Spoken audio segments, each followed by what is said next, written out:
Well, we've reached the final day.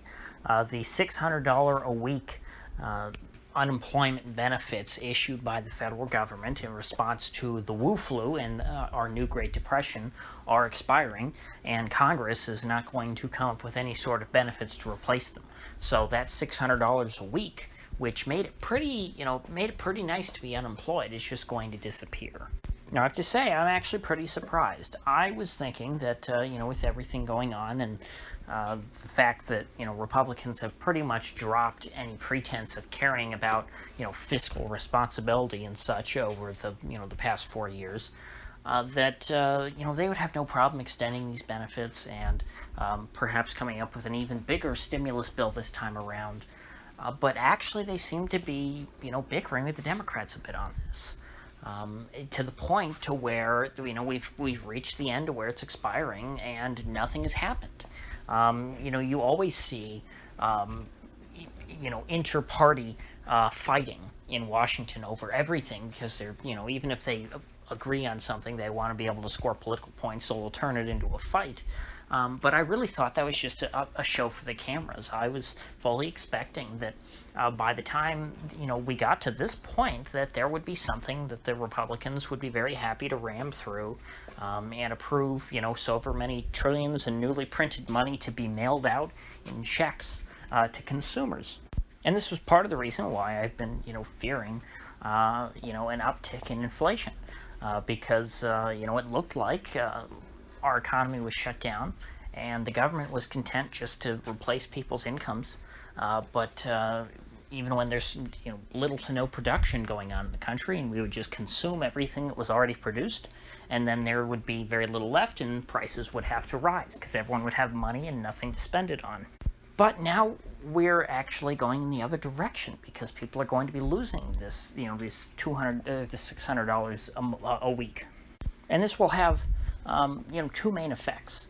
The first is that people who actually could go back to their job and chose not to because they were making more, getting $850 a week or whatever when you combine state and federal benefits, and that was more than they were making before working, and they chose to stay home and just collect the checks. Those people will get off their butts and go and get their old job back or try and find a new job. And so that's going to be effect number one, which is very positive. Obviously, this created a very perverse incentive because some people, because of this program, were making more in unemployment than they were from working. So they had no incentive to go out and try and get a job. Now, the next thing that's going to happen, though, is that people who really can't get a job under any circumstances because of the lockdown and the economic disaster that we find ourselves in the midst of, they will feel a lot of pain.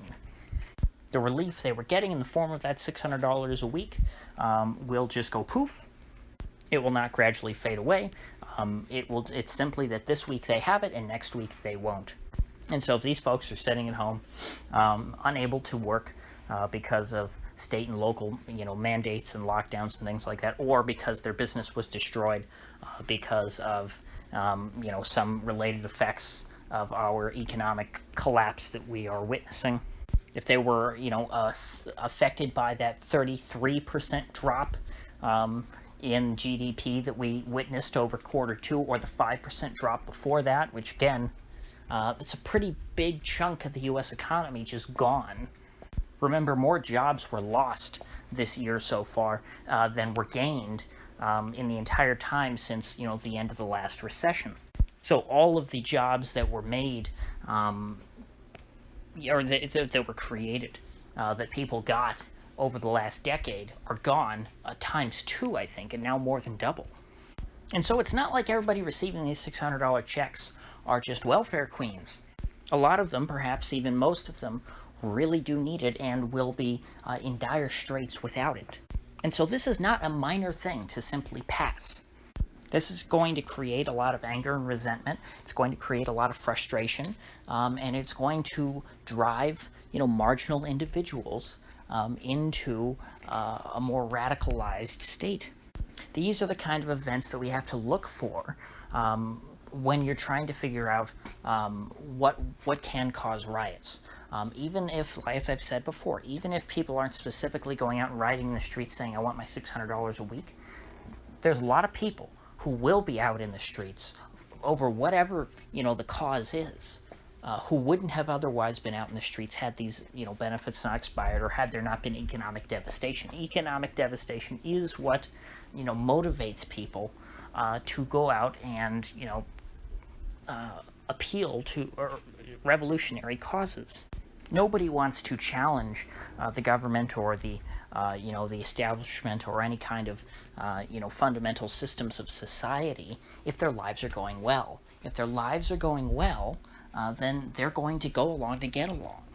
So what exactly is the administration thinking, and what are the Republicans doing with all this? I don't really know at this point. However, I don't think that it's completely unrelated, or that you can look at this outside the context of what they're doing with China right now. In the last few weeks, the president and the administration have really been hyping up tensions with China.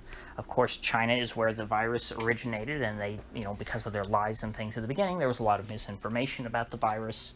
A lot of people were caught off guard by the virus because there was a very much an embargo on information coming out of China.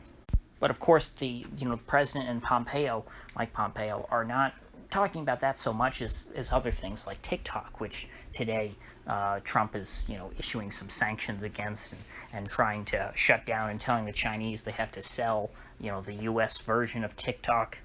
But TikTok is not the real issue. I mean, this is one battle in a greater sort of propaganda war against China. And I think what all of this, talk about China is it's kind of like Obama's pivot to Asia. Remember when Obama pivoted to Asia because there wasn't so much going on domestically that made him look good? It seems like Trump now is having his own pivot to Asia.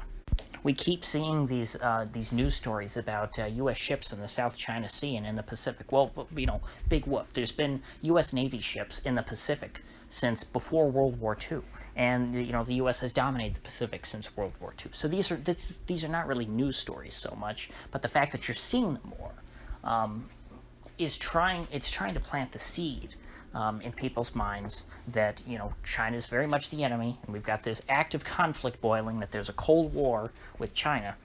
And this, in my opinion, is to distract from the immense amount of pain that Americans are going to be feeling at home. It's trying to get their minds off of our domestic problems and think about international problems and say, look, you might think that you've got it bad right now, but look, China's really scary. And so they're a much bigger problem than whatever sort of economic issues you're dealing with, which in reality the president and the Republicans can't fix. Because by this point the damage has been done. Even if you undid all the lockdowns right now, the economy would not come roaring back and everyone would just have a job magically again and everything would be fine. That would not be the case.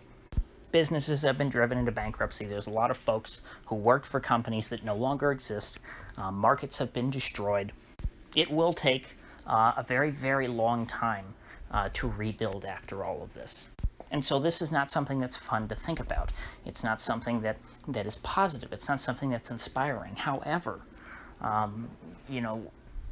the idea of, some great, conflict with China, a new Cold War, is something that I don't think this will necessarily work, but I think the effort is that, it will unify people against a common enemy. It will, say to people, hey, don't get so upset at our domestic government. Don't get upset at Washington. Don't get upset at the police or whatever. And I'm not necessarily saying this in a way that it's targeting left-wing people or something like that. This is not in a left-right way. I'm just saying in general. It's to shift the focus of people away from their angst with the domestic situation and towards a more international issue. Because if people are afraid of some big threat like the Chinese, then they're going to be much more likely to accept things that they otherwise wouldn't, such as economic devastation. Kind of reminds me of something that, the awful human being Senator Lindsey Graham once said.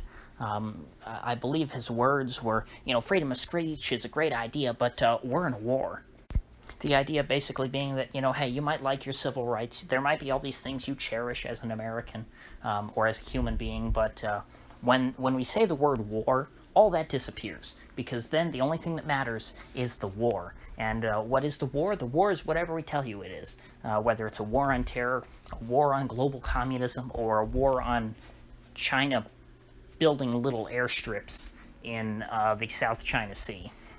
Remember what I was saying last summer about a war with Iran?